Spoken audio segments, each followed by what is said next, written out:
So let's turn to what we know something about here, and that is Matthew chapter 7 and verses 15 to 20 this evening. Chapter 7 and verses 15 to 20. And the title of our study this evening is How to Recognize a False Prophet. Jesus continues in his Sermon on the Mount, "Beware of false prophets who come to you in sheep's clothing, but inwardly are ravenous wolves. You will recognize them by their fruits. Are grapes gathered from thorn bushes, or figs from thistles? So every healthy tree bears good fruit, but the diseased tree bears bad fruit. A healthy tree cannot bear bad fruit, nor can a diseased tree bear good fruit.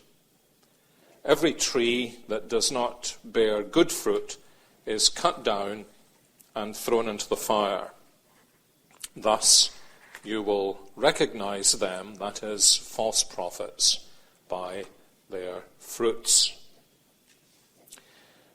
Well, last time we were thinking particularly about verses 12 through 14 and the so-called golden rule, and about the application, the exhortation that Jesus makes in the light of that we should enter by the narrow gate and go along the narrow way that leads to life. And there is, I think, a connection here between the teaching of what we call the golden rule, the exhortation to enter into the narrow way by the narrow gate, and this warning to beware of false prophets. And I want us to think about that just for a minute or two. And it will help us, I think, if I say what I didn't have time to say or didn't make time to say last week, which is that it's often said the golden rule of the Lord Jesus appears in various forms in many different ethical systems. The interesting thing is when it appears outside of the Christian faith, for example, when it appears in Judaism, which it did most famously through the words of the great Rabbi Hillel, who was one of the two thought-leading rabbis for this particular time of Judaism. When Hillel expounds what people call the golden rule, he was challenged to sum up the way of life as quickly as possible by standing on one leg and giving us the whole thing while he was still able to balance. The old boy was still able to balance on one leg, and he basically said, don't do to others what you don't want them to do to you. And often it's said, that's just another form of the golden rule. Interestingly, Confucius, he say, what you don't want others to do to you, don't do to them. And so, particularly ethicists who want to see that there isn't really any difference between Confucianism, Christianity, and Judaism will say it's really all the same thing. But I think if you think about it for a moment, you will see it actually isn't the same thing.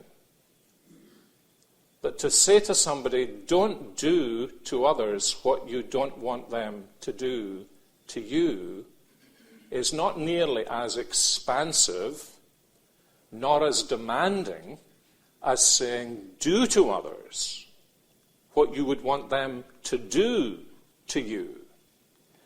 What I find interesting in all this is that negative form of the so-called golden rule is characteristic of moralism.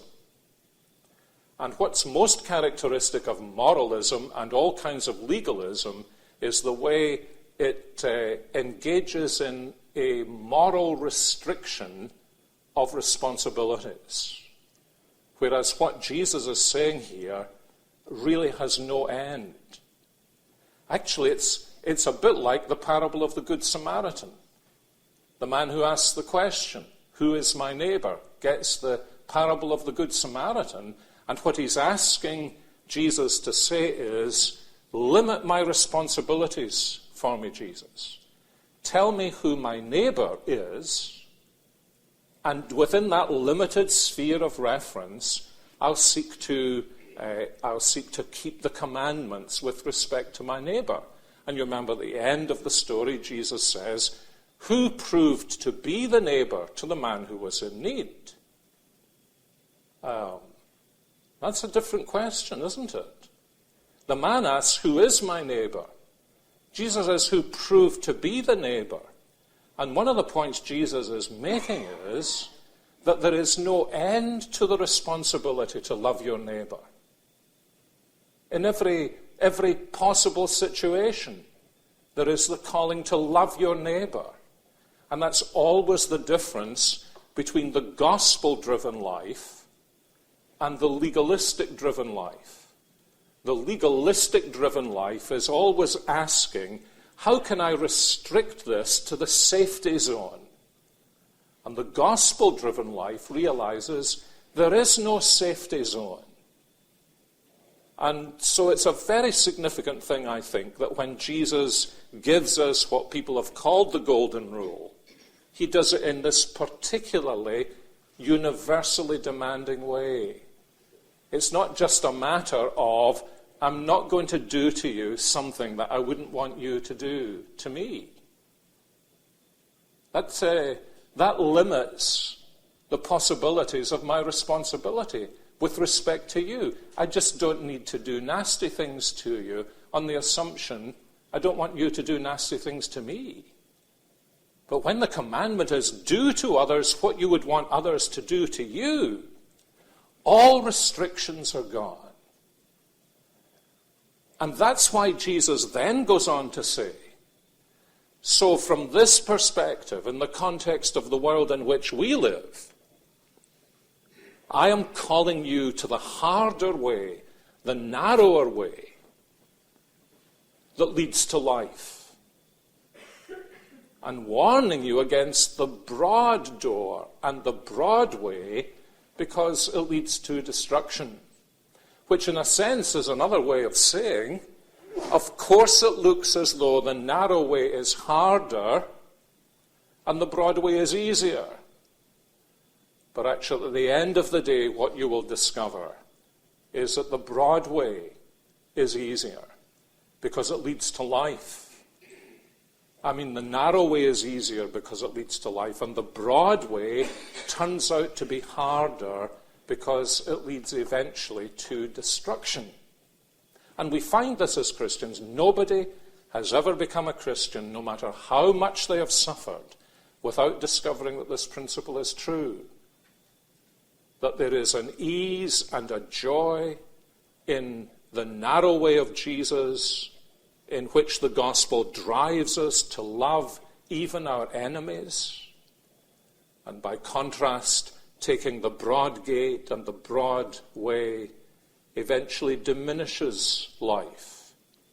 And at the end of the day, proves to be far costlier and far harder. But it doesn't look like that. And you and I know that. If we know anybody who's not a Christian, we know that's precisely how non-Christians think. They look at the life of the gospel, and they look at the alternatives, and they see the alternatives are broad and free, and there are many going that way. But the Christian way seems narrow and restrictive and self-sacrificing and demanding, and who knows what lies behind that door. Now that's exactly, I think, why Jesus now goes on to speak about the danger of false prophets. That's the connection of thought and logic between the golden rule, the two entryways and paths and destinations, and the fact that, of course, when there is a choice placed before us all, there are going to be voices warning us against the narrow way and encouraging us on the broad way.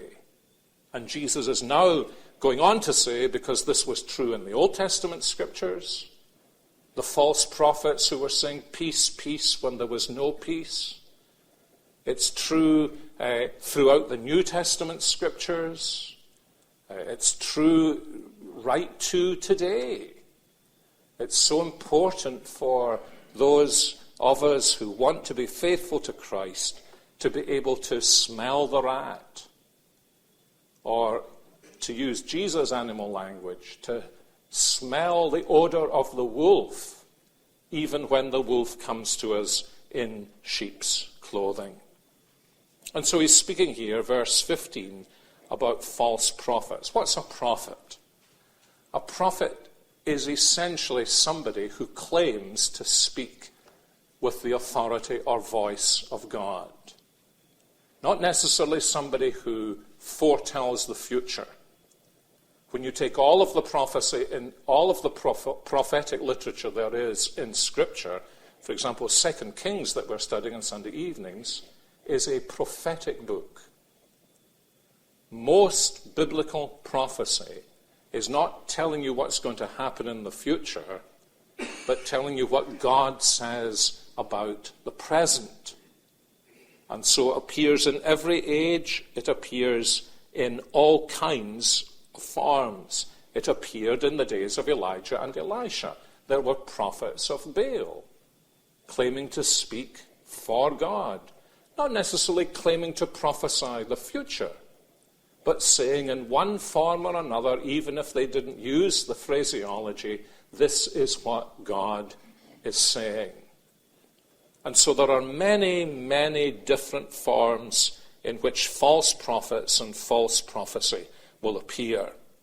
And as I say, we find it's a recurring note of warning in the New Testament scriptures that Christians need to be on their guard in case they are deceived by false prophets.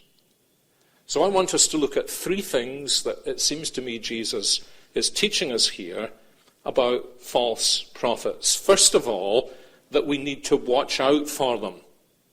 Second, that we need to see through them. And thirdly, that we need to look beyond them. So we need to have our eyes open. We need to have biblical lenses in our spectacles so that we can watch out for them, so that we can see through them, and so that we can look beyond them. And if we're able to do these three things, we will grow in our ability to distinguish the true teaching of God from what might look like it but isn't, and the true servants of God from those who might look like true servants but actually aren't. First of all, in verse 15, Jesus is exhorting us to watch out for false prophets. And as I say, that's a warning he repeats later on in Matthew's Gospel. It's repeated, interestingly, in quite a number of the New Testament letters, isn't it? The danger of false teachers or false prophets. We find false teaching, false prophecy in that sense, in Corinth. We find it in Galatia. We find it at least potentially endangering the Christians in Colossae. Peter warns about it. It's one of the sub-themes of the first letter of John. It reappears in the book of Revelation.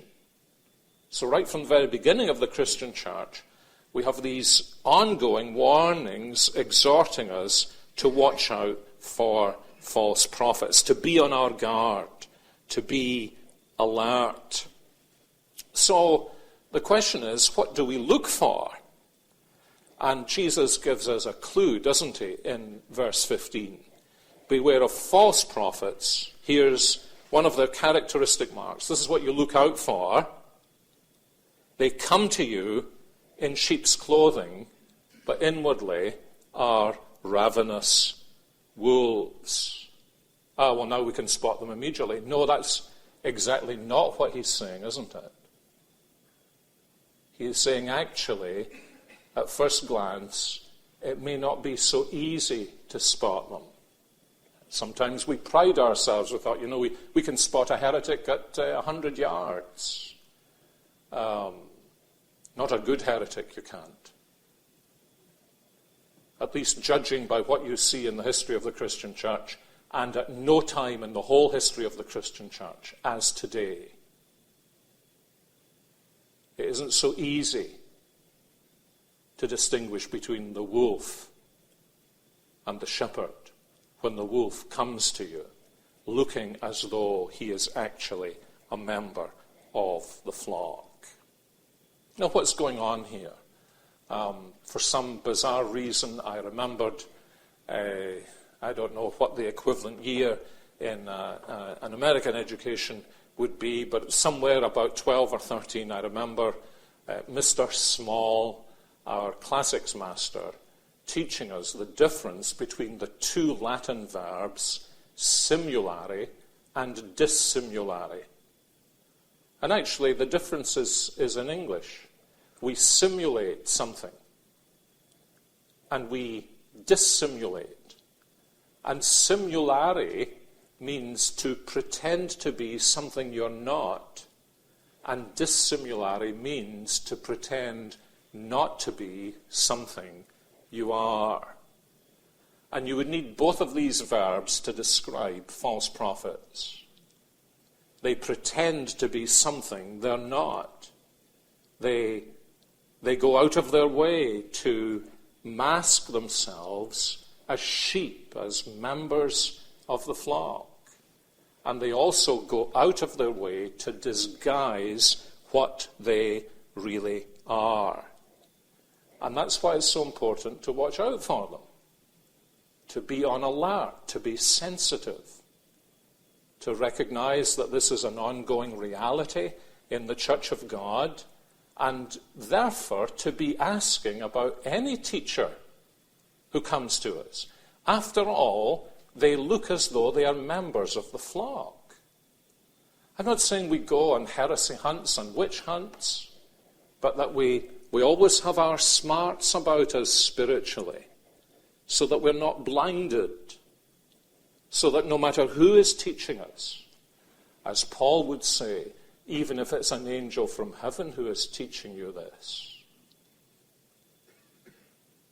you need to be able to understand that the devil often appears dressed as an angel of light. So they don't come to us with neon signs, I am a false teacher. They come to us with an appearance of spirituality. And I think Jesus is also conscious of something else when he says that, and that is interesting that he uses the word sheep here, which is one of the Bible's favored ways of talking about us. We even sing about it, we are his flock, but I've never encountered this in South Carolina, but you certainly encounter it where we live in Scotland. Sheep are such stupid, gullible creatures. So that's not so very complimentary, is it? That we're his sheep. It includes the idea that deep down we hate that anyone would think we were gullible. But we are. Zeal often makes people gullible, doesn't it? It's one of the things Paul was constantly concerned about, wasn't it, when he spoke to the Ephesian elders? He said, now one of my concerns is that there are going to be wolves who will come and they will actually arise from within your own midst. And he's speaking to the elders of the church at Ephesus in Acts chapter 20, who have had all the appearance of spirituality, qualities of leadership. And so Jesus is touching here on our gullibility, the danger that we should be deceived. There's a wonderful picture of that, isn't there, in the book of Revelation? Because the second half of the book of Revelation, when the forces of darkness are mustered against the triune God, how are they mustered? they are mustered in an unholy trinity. There is the dragon, the beast, and the false prophet. And you remember how the false prophet, or the second beast as he's described in Revelation 13, is described. He's described as having two horns, like a lamb. And you see what the Antichrist is. You would spot the Antichrist at a mile. No, you wouldn't spot the Antichrist at a mile, because the reason he's called the Antichrist is because he has so many similarities to the Christ. I'd spot a false teacher at a mile. No, the reason I wouldn't spot a false teacher at a mile is because the false teacher will pretend not to be what he is and pretend to be what he's not.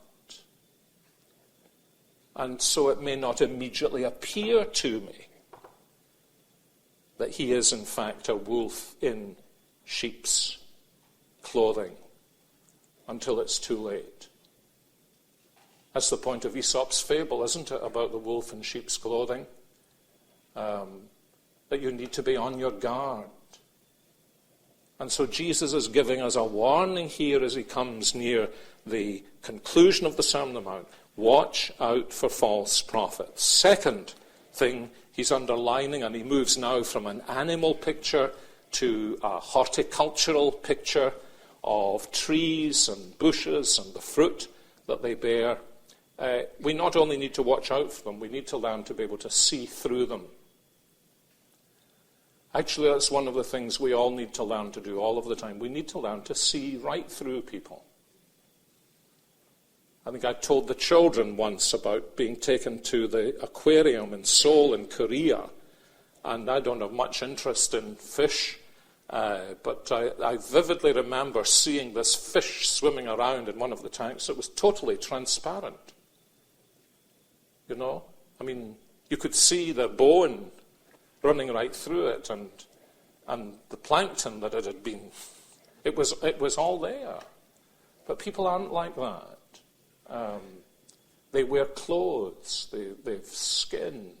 You can't see through them. But spiritually, we need to learn to see through people. We need to learn to see through false prophets. And if that's the case, we need to know how false teachers give themselves away. I mean, that's how we handle other people spiritually. That's how we handle them evangelistically. We're looking for ways in which the opponent of Christ gives himself away. That he's denying the existence of God, and yet he's dependent on the existence of God. He can't actually be an atheist consistently in this world. It's not possible in this world consistently to be an atheist. And so we're looking for ways in which he gives himself away. As people who claim to be atheists eventually all do. And the same with the false prophet. But what's the telltale sign? Well, I think there are three of them that Jesus hints at here. The first is their speech. Because at the end of the day, no matter how much effort is made, a wolf cannot go on sounding like a sheep. If I pretended to be a South Carolinian, I might make it for a syllable. If I went and got lessons, I might be able to make it for a while. But eventually, when some crisis happened, I'd default, wouldn't I? And Jesus is telling us that what comes out of the mouth of the false teacher eventually will give them away.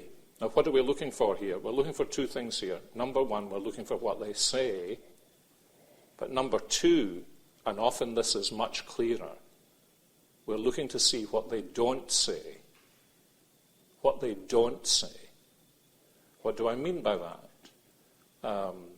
Primarily, what I mean by that is that frequently you will find people with huge spiritual followings under the banner of Christianity, and they never mention the significance of the atoning work of Jesus Christ. And that's the simplest illustration, isn't it? Why do I say that? Because that's the center of what Jesus came for, isn't it? The cross. Paul said that he was determined to know nothing among the Corinthians except Jesus Christ and him crucified. And if you have an idle week and want to waste it, and you've got cable television with many religious television channels, just sit down there night after night, and you will see TV preacher after TV preacher who never gets you to the cross of Jesus Christ.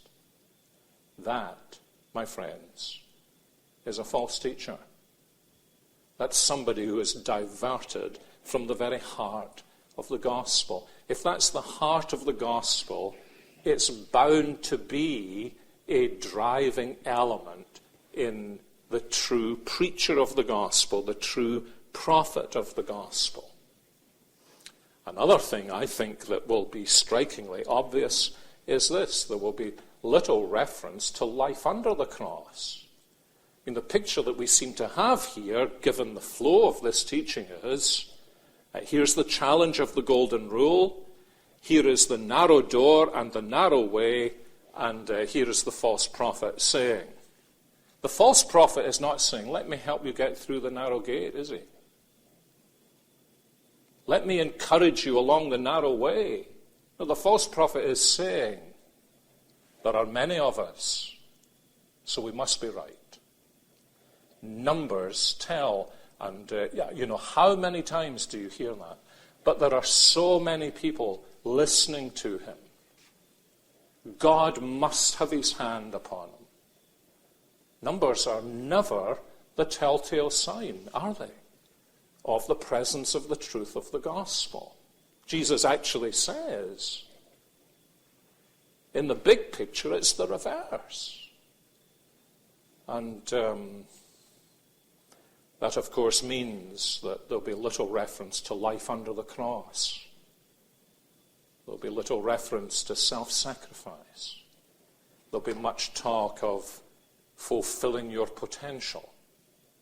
There'll be much talk as alas, oh God, save us, how Africa is invaded today with the gospel of health and wealth and happiness. And of course, if you live in an impoverished world, and especially if you come from a society where you're taught from infancy to say yes to people. You'll come in your thousands and your hundreds of thousands, and then the reports will come back to the United States. Look at what God is doing. You go back there in a little while and it's all vanished off the face of the earth. People deceive. Why? Because the gospel teaches us life under the cross. That when we come to faith in Jesus Christ, we come to share in his dying and in his rising. And that the Christian life is not health, wealth, and happiness. But the Christian life is a struggle and a challenge, conflict against indwelling sin, glorious, joyful, yes. But death and life all the way home. And it's interesting, isn't it, that we find Jesus hinting at these things. And it's not only what they say, it's how they say it. What does Jesus say about them? Beware of false prophets who come to you in sheep's clothing, but inwardly are ravenous wolves. What are they hungry for? They're hungry for you. That's what they're hungry for. They are not there so that God's children may have bread. They're there to turn God's children into their bread. So the ministry of the false prophet will always, at the end of the day, have this sense that it's really about me, about my dignity, about my gifts, about my ability, about my ministry. And so the name, you remember by contrast what George Whitefield said? May the name of Whitefield perish, but may the name of Jesus Christ last forever. Unless you have a very subtle false prophet, you don't find them saying that kind of thing. You find them setting themselves apart because of their great giftedness. And that's what Jesus is warning us against. Because even if it is by what Romans 16:18 calls smooth talk and flattery, they are there to kill and to eat. And that's true financially, isn't it?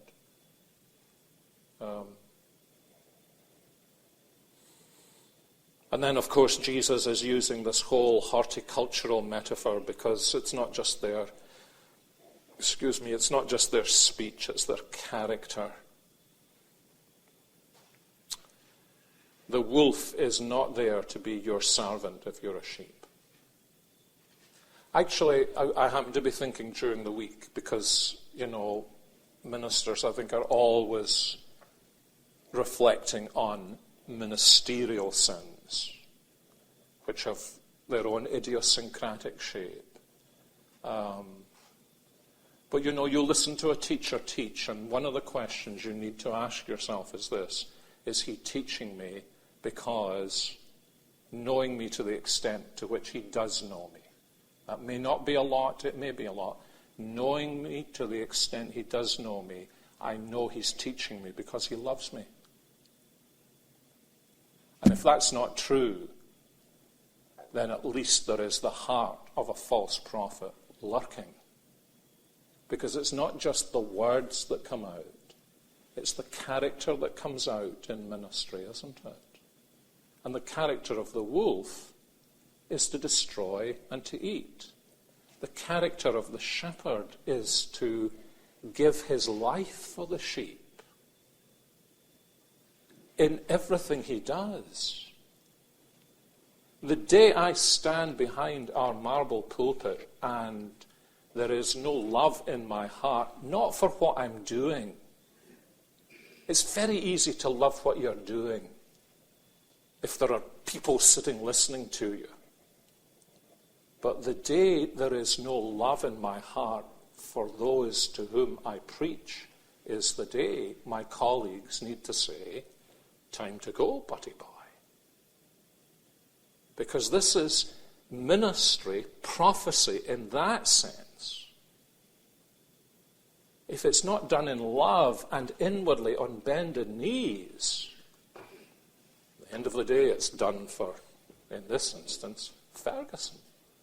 And Ferguson turns out to be a false prophet.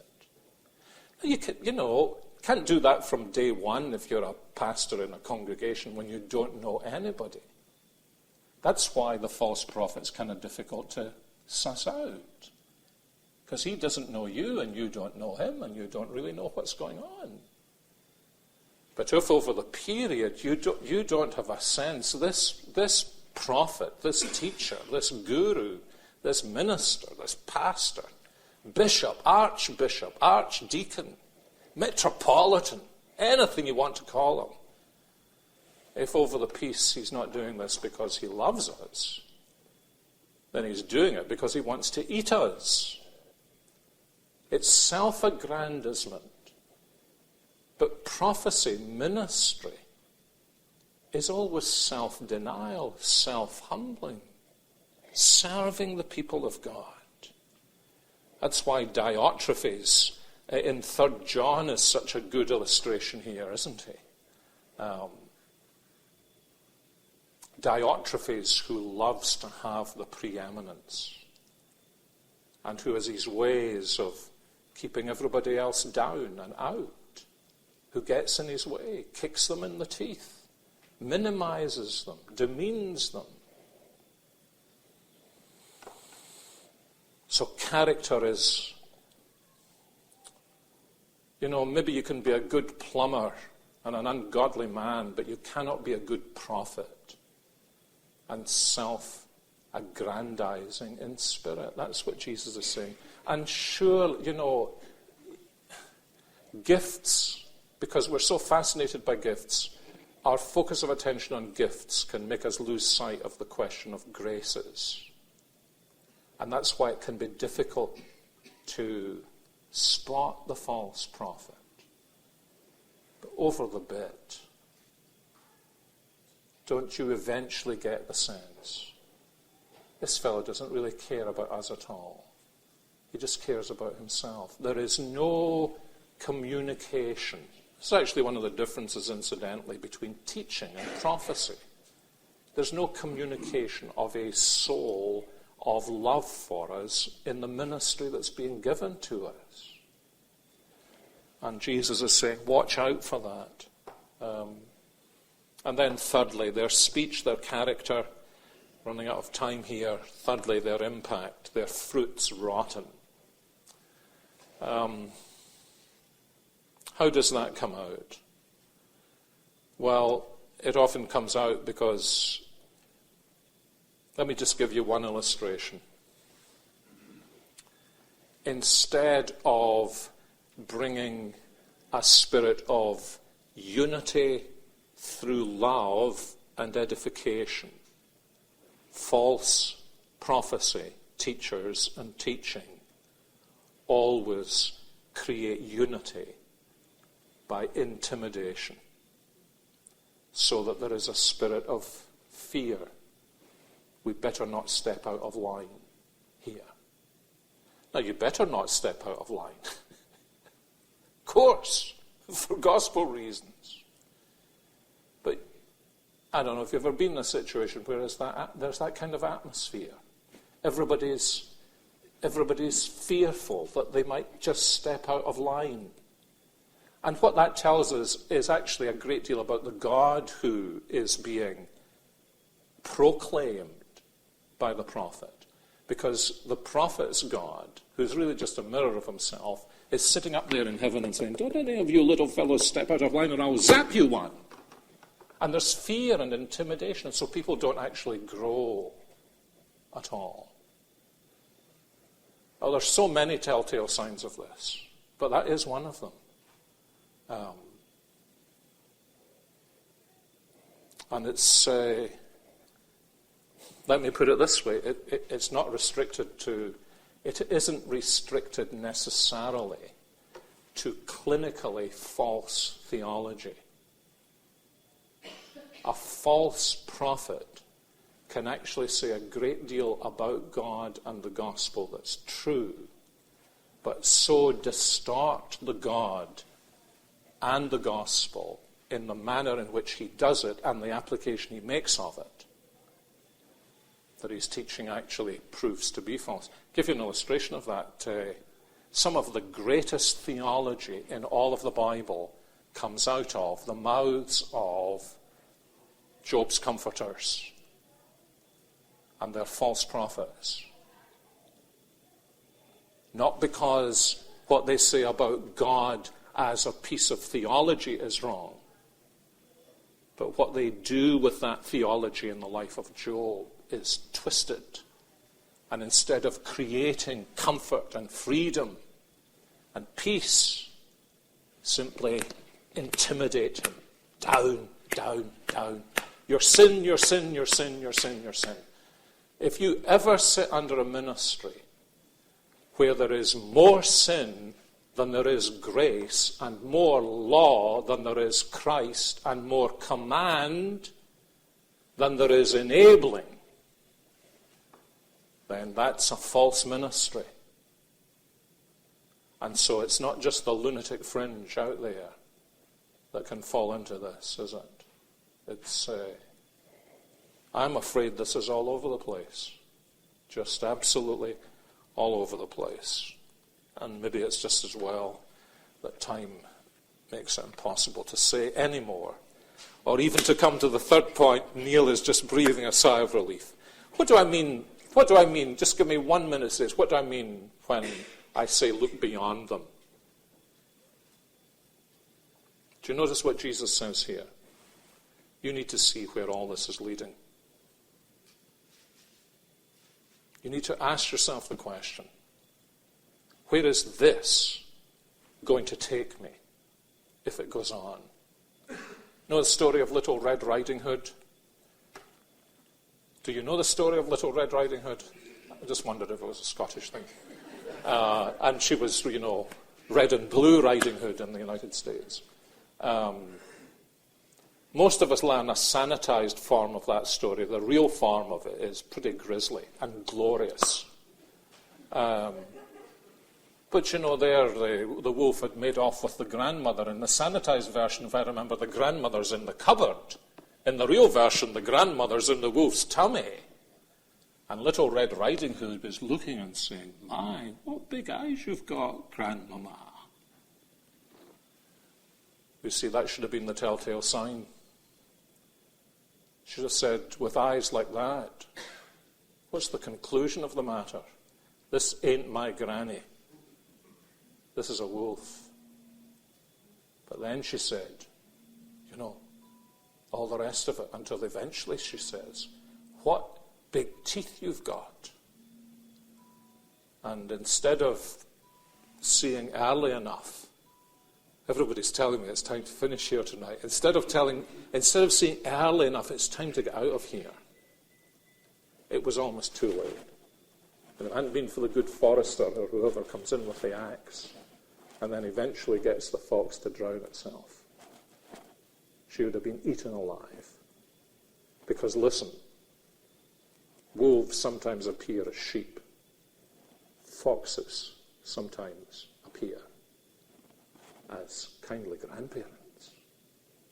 So, you need to ask yourself, when I think about the impact this is making upon me,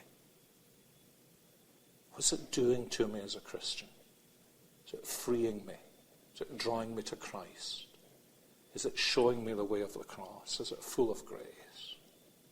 Because if it's not, I need to work it out that eventually it's going to crush me